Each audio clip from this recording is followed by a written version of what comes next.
Elias was a man meticulously assembled from shades of gray. His life was a symphony of beige walls, muted ties, and the quiet hum of a computer processing data that meant little to him. He existed in the spaces between moments, a ghost in the machine of his own life, haunted by a quiet, gnawing emptiness. Then came the rift. Not a sound, not a tremor, but a sudden, violent tearing in the fabric of his reality. A car accident, a flash of twisted metal and shattered glass. He emerged physically unscathed, but his mind was a kaleidoscope of fractured memories and scrambled perceptions. The world he knew was gone, replaced by a chaotic, terrifying new landscape.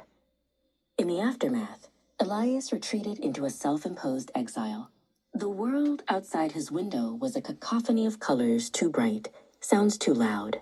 He was a castaway on an island of his own making, the wreckage of his former life, the only landmark in a sea of overwhelming sensory input. One day, amidst the chaos, a single, perfect geometric shape materialized in his mind's eye. It was a luminous, multifaceted object humming with a silent, powerful energy. It was a key, a clue, a breadcrumb leading him out of the labyrinth of his shattered psyche. The shape unlocked a torrent of creativity. Elias filled notebooks with frantic, elegant equations that danced across the page, the disparate threads of physics, philosophy, and art. Storytelling. He sketched fantastical, impossible And the word machines, intent, and LLC. wrote poetry in a language he didn't know he knew. Wow. He was a conduit, Crazy. a vessel for a Crazy. torrent of ideas that flowed from some unseen universal source. Lena found him in this state of creative delirium. She had known the gray Elias, the man who measured his life in spreadsheets and quarterly reports. Before I told them Elias, that they with his could wild eyes use and black ink-stained characters, fingers, they're was a all white stranger to characters, her, but I a told them, hey, fascinating, listen, I am frightening black. enigma. Give me some black people in my stories. He tried to explain it to her, this prismatic rift, his theory of everything. He spoke of the universe as a symphony of interconnected frequencies, of consciousness as a prism that refracts the white light of reality into the colors of our individual experiences.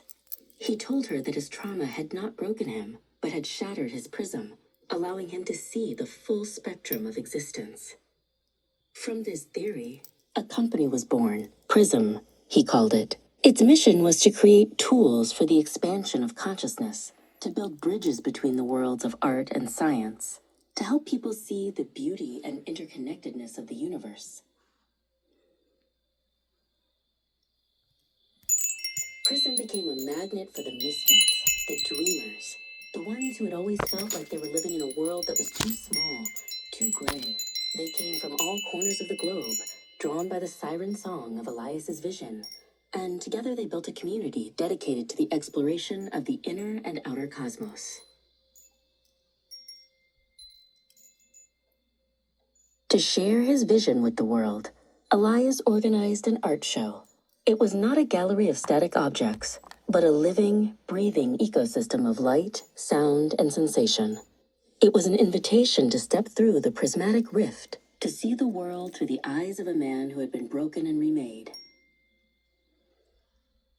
Look at her ass. Bam. The show was a revelation. That's People Aaliyah. wept. Aaliyah. They laughed. Like they lettuce? danced. They left with a sense of wonder and a renewed appreciation for the mystery of existence. They had been given a glimpse of the world through Elias's shattered prism, and it had changed them.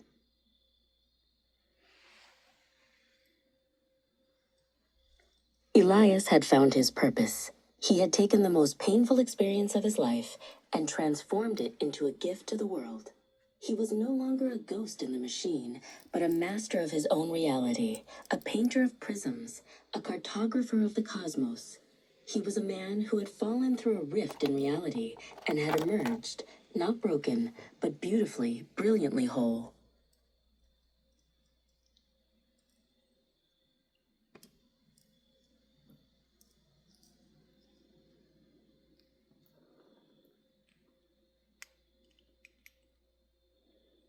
The Love Potion 237.